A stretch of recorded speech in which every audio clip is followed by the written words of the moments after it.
Hello दोस्तों, Rana classes में आपका स्वागत है। तो आज मैं आपको लेटेस्ट कम्पिटिटिव एग्जाम और जॉब अपडेट बताऊंगा। तो इस वीडियो को शुरू से अंत तक देखें। पसंद आने पर लाइक्स, नए लोग सब्सक्राइब करना ना भूले।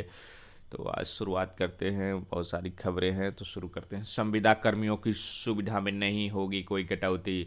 तो संविदा पर नियोजित कर्मियों से पूर्व से मिल रही सुविधाओं में सरकार ने किसी तरह की कटौती नहीं की है। पहले से नियोजित कर्मियों को जो सुविधाएं मिल रही थी उसे आगे बढ़ाते हुए यह व्यवस्था की गई कि भविष्य में संविदा पर नियोजित होने वाले कर्मियों को नई नई सुविधाएं भी मिलेगी। सामान्य प्रशासन विभाग ने रविवार को इस आशय की जानकारी एक प्रेस विज्ञप्ति के माध्यम से दी है। सामान्य प्रशासन विभाग का कहना है कि इस वर्ष 22 जनवरी को विभाग ने संविदा पर नियोजित कर्मियों के संदर्भ में जो संकल्प जारी किया है उसमें यह प्रावधानित किया गया है कि इस श्रेणी के कर्मियों की नियमित नियुक्ति होने तक संविदा पर उनका नियोजन बरकरार रहेगा। विभिन्न प्रकार के अवकाश, प्रत्येक वर्ष मानदेय का पुनरीक्षण, अनुग्रह अनुदान, सेवा अभिलेख का संधारण, यात्रा व्यय, अपील का प्रावधान, कर्मचारी भविष्य निधि, कर्मचारी राज्य बीमा, काम का वार्षिक मूल्यांकन एवं सभी विभागों में नियमित नियुक्ति का अधिमानता सुविधा मिलेगी। तो मतलब क्या है कि आपको जब तक आप रहेंगे, जब तक आपकी नियमित नियुक्ति नहीं होती तब तक है जो कि सारी सुविधाएं जो कि आपको संविदा कर्मी की मिलती रहेगी। उसके बाद है अगली खबर। यूपीएससी अभ्यर्थियों को अतिरिक्त मौका संबंधी अर्जी पर सुनवाई करेगा कोर्ट। तो सुप्रीम कोर्ट सोमवार को उस याचिका पर सुनवाई करेगा जिसमें उन अभ्यर्थियों को यूपीएससी की सिविल सेवा परीक्षा में बैठने का एक और अवसर दिए जाने का अनुरोध किया गया है, जो पिछले साल कोरोना के कारण अपने आखिरी मौके से वंचित रह गए थे। पिछले शुक्रवार को केंद्र ने इस बात पर जोर दिया था कि वह सिविल सेवा को उन अभ्यर्थियों को एक और मौका देने के पक्ष में नहीं है जो 2020 में अपने आखिरी प्रयास के तहत परीक्षा नहीं दे पाए थे। तो देखना है कि कोर्ट का क्या फैसला आता है।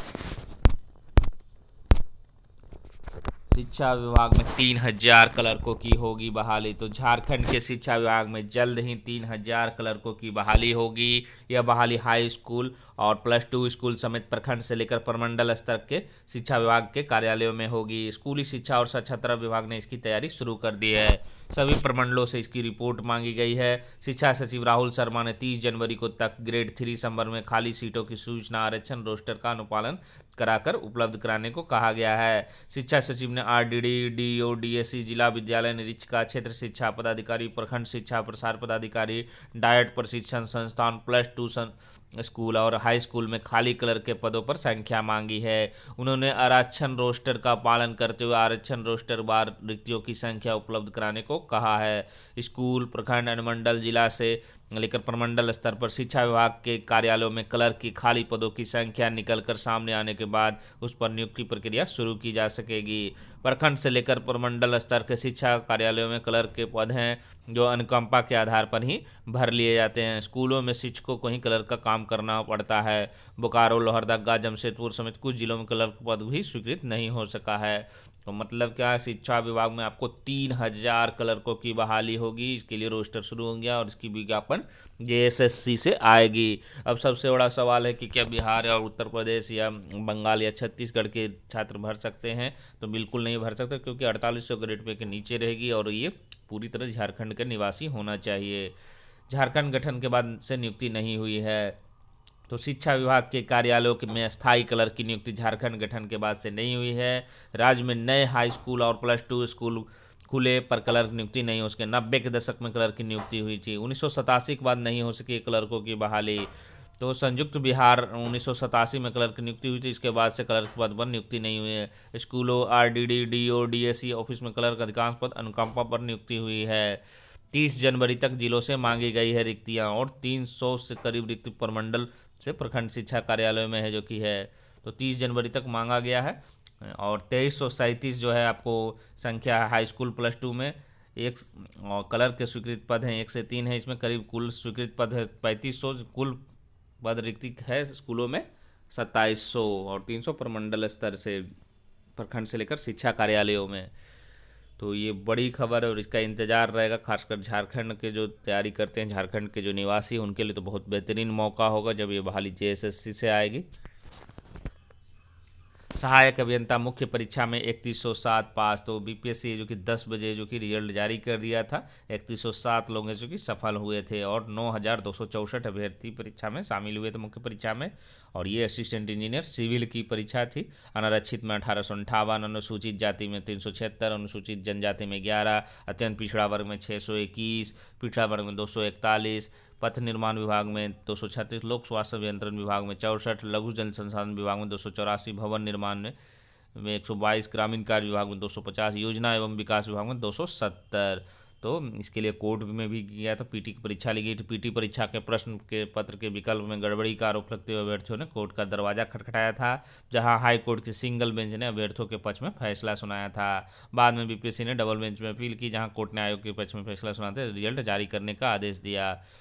और तकनीकी पेच में फिर फंस गया था। 18 जनवरी को रिजल्ट आना था। इसके लिए जो कि सामान्य प्रशासन विभाग से दिव्यांग को लेकर रोस्टर क्लियर कर दिया गया, तो उसके बाद ही जस्ट तुरंत है जो कि रिजल्ट जारी कर दिया गया। अब साक्षात्कार है जो कि फरवरी के अंतिम सप्ताह में होने की उम्मीद है। हालांकि ये फिक्स तिथि नहीं है, लेकिन आयोग है जो कि कहा है कि इसकी शीघ्र ही सूचना दी जाएगी। नई भर्ती के लिए यूपीएससी ने शासन को भेजा पाठ्यक्रम संशोधन का प्रस्ताव। तो उत्तर प्रदेश लोक सेवा आयोग को अपर निजी सचिव एपीएस के पदों पर भर्ती के लिए अब तक तकरीबन 250 पदों का अधिसूचना मिल चुका है, लेकिन आयोग ने विज्ञापन जारी नहीं किया है और न ही वर्ष 2021 के कैलेंडर में एपीएस भर्ती को शामिल किया है। इससे पूर्व वर्ष 2013 में एपीएस के पदों पर शुरू हुई भर्ती अब तक विवादों कारण पूरी नहीं हो सकी। पुरानी भर्ती फंसी हुई है और नई भर्ती के इंतजाम में तमाम अभ्यर्थी जो कि ओवर एज हो गए। वहीं आयोग ने एपीएस की नई भर्ती शुरू करने के लिए शासन को पाठ्यक्रम संशोधन का प्रस्ताव भेज रखा है, जिसे अभी मंजूरी का इंतजार है। एपीएस 2013 के 176 पदों पर भर्ती का विज्ञापन जारी किया गया था। इस भर्ती की लिखित परीक्षा और टाइप शॉर्ट हैंड की परीक्षा आयोजित की जा चुकी है। इनका परिणाम भी आ चुका, लेकिन नियमावली से जुड़े एक विवाद के कारण मामला कोर्ट में चला गया। अब तक कंप्यूटर की परीक्षा नहीं हुई है। ऐसे में एपीएस के 176 पदों पर 8 साल पुरानी भर्ती अभी फंसी हुई है। इस भर्ती में शामिल हुए तमाम अभ्यर्थी ओवर एज हो रहे हैं। उन्हें आशंका सता रही है कि एपीएस 2013 में उनका चयन नहीं हुआ तो ओवर एज होने के कारण नई भर्ती से भी वंचित हो जाएंगे। पिछले दिनों अभ्यर्थियों ने नई भर्ती शुरू करने के लिए आयोग के धरना प्रदर्शन भी किया। आयोग ने वर्ष 2017 और 2018 के कैलेंडर में एपीएस भर्ती को शामिल किया था, लेकिन विज्ञापन जारी नहीं किया। तब तकरीबन 4 साल पूरे होने जा रहे अभ्यर्थियों का कहना है कि आयोग ने पदों के अधिसूचना मिलने के बाद ही 2017 और 2018 के कैलेंडर में भर्ती को शामिल किया था। ऐसे में भर्ती शुरू कराई जानी चाहिए। आयोग ने वर्ष 2021 के कैलेंडर में आयोग ने एपीएस भर्ती को शामिल नहीं किया। या अभ्यर्थियों का आशंका है कि आयोग इस साल भी एपीएस के पदों पर भर्ती नहीं करेगा। वहीं आयोग के मीडिया प्रभारी पुष्पर श्रीवास्तव का कहना है कि आयोग एपीएस के 250 पदों की अधिसूचना प्राप्त हो चुका है। इसमें सचिवालय, राजस्व परिषद आयोग के भी कुछ पद शामिल हैं। एपीएस भर्ती परीक्षा के पाठ्यक्रम में संशोधन होना है, जिसके लिए शासन को प्रस्ताव भेजा जा चुका है। वहाँ से मंजूरी मिलते ही भर्ती प्रक्रिया शुरू हो जाएगी। तो ये अच्छी खबर है एपीएस के लिए, जो कि आपको वैकेंसी है जो कि आपको आ सकती है और लगभग है जो कि 250 के आसपास है जो कि ये वैकेंसी आ सकती है। पीसीएस मेंस का जो कि आज आखिरी पेपर है 2019 का, तो पीसीएस 2020 की मुख्य परीक्षा है और 3 दिन बाद है जो कि साक्षात्कार शुरू हो जाएगा 2019 का। तो ये पीसीएस 2020 की मुख्य परीक्षा 21 जनवरी शुरू। अब तक सामान्य, हिंदी, निबंध, सामान्य अध्ययन, द्वितीय, तृतीय एवं चतुर्थ वर्ष परीक्षाएं हो चुकी है। 25 जनवरी को वैकल्पिक विषयों की आखिरी परीक्षा होगी। 487 पदों पर इसकी भर्ती होनी है। अब आते हैं बिहार दरोगा की प्री कोड एग्ज़ाम को लेकर, क्योंकि ये अखबार एक खबर है जो कि आपने पढ़ा होगा कि दरोगा और सार्जेंट के जो कि 2213 पदों के पीटी के लिए अभी करना होगा इंतज़ार। इसमें आपको 14 फरवरी वाली डेट, तो बहुत सारे लोग मार्च भी कर रहे हैं, बहुत सारे लोग अप्रैल भी कर रहे हैं। तो आप यहाँ देख सकते हैं कि क्या कह रहा है यहाँ पर कि इसकी माना जा रहा है कि इसकी शारीरिक परीक्षा लेने के बाद ही नई बहाली के लिए प्रारंभिक परीक्षा आयोजित की जाएगी। और जो अफवाह चल रहा है 20 मार्च से 7 अप्रैल, तो शारीरिक परीक्षा लेने के बाद ही है जो कि नई बहाली के लिए प्रारंभिक परीक्षा आयोजित की जाएगी। मतलब क्लियर हो गया कि 7 अप्रैल या जो भी अप्रैल है उसके बाद ही परीक्षा होगी। और ये हो गया। और पुरानी खबरों में एक देखें तो एक है बिहार पुलिस में दरोगा सर्जेंट की नई बहालियों का अभ्यर्थियों को इंतजार करना पड़ेगा। और ये तो पुराना है।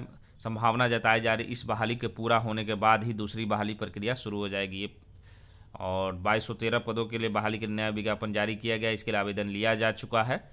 दरोगा और सार्जेंट वाला ये तो पुराना है। तो इसमें जो है आपको ये प्रक्रिया है जो कि आपको अप्रैल तक है जो कि बताया जा रहा था उस समय, और इसके बाद ही है जो कि आपको परीक्षा लेने की तैयारी रही थी। बिहार पुलिस अवर सेवा आयोग द्वारा दरोगा और सार्जेंट पद के बहाली के लिए अगस्त में नई बहाली निकाली गई थी। दरोगा के 1998, सार्जेंट के 215 के लिए आवेदन कितना लोग किए हैं तो 6 लाख अधिक से अधिक अभ्यर्थियों ने आवेदन किया है। तो मतलब बार बार यही जोर दिया जा रहा है कि ये प्रक्रिया पूरी होने के बाद ही है जो कि आपको तिथि जारी हो सकती है। तो कहीं ना कहीं जो है कम से कम जो है अगर बहुत सब चीज़ सही रहा तो आपको अप्रैल लास्ट या मई में है जो कि आपको एग्ज़ाम हो सकती है, क्योंकि अप्रैल तक अगर शारीरिक परीक्षा में डिले नहीं होती है, मान लीजिए कि बीच में ख़त्म होगी, तो अप्रैल लास्ट या मई में आपकी एग्ज़ाम हो सकती है। क्योंकि बार बार यही कहा जा रहा है कि या इससे भी लेट हो सकती, क्योंकि पूरी बहाली अगर प्रक्रिया होती तो और भी डिले होगा।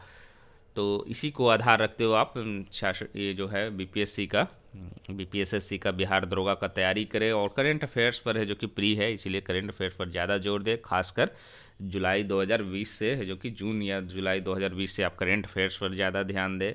और साइंस पर विषय पर ज़्यादा, ये दो विषय पर है जो कि ज़्यादा क्वेश्चन रहते हैं। और कट ऑफ्स का बात है तो आप टारगेट है जो कि बढ़ा दें। 52 वाला 53 वाला ज़माना तो चला गया, 66 वाला भी ज़माना चला गया। अब आपको ज़माना है कम से कम 70 लाने पड़ेंगे, नहीं तो फिर 75 भी लाने पड़ सकते हैं प्री में। अब ये पहले से सोच कर रखना कि फिजिकल का परीक्षा है, इसमें कट ऑफ कहाँ जाएगा, तो ये सब अब नहीं सोचे, क्योंकि वैकेंसियाँ हैं जो कि बेरोजगारी बढ़ती जा रही है, छात्रों की संख्या अधिक हो रही है, सुविधाएं बढ़ रही है। तो निश्चित रूप से आपको इस पर है जो कि पढ़ना पड़ेगा। और आप एवरेज कैंडिडेट हैं तो मुश्किल है आपको सुधार करना ही पड़ेगा। जो विषय कमज़ोर है उस पर ज़्यादा ध्यान देना और सेट प्रैक्टिस जरूर करें।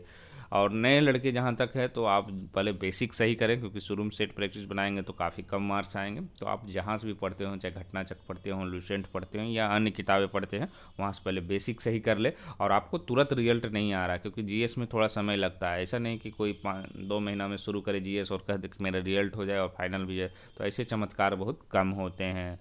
तो जिनकी तैयारी अच्छी है वो भी सेट प्रैक्टिस करे। और बहुत सारे लोगों को शिकायत रहती है कि सेट प्रैक्टिस नहीं करते, सिर्फ बुक्स ही पढ़ते। तो आपको अगर वनडे एग्जाम में तैयारी करना है तो आपको सेट प्रैक्टिस करना पड़ेगा।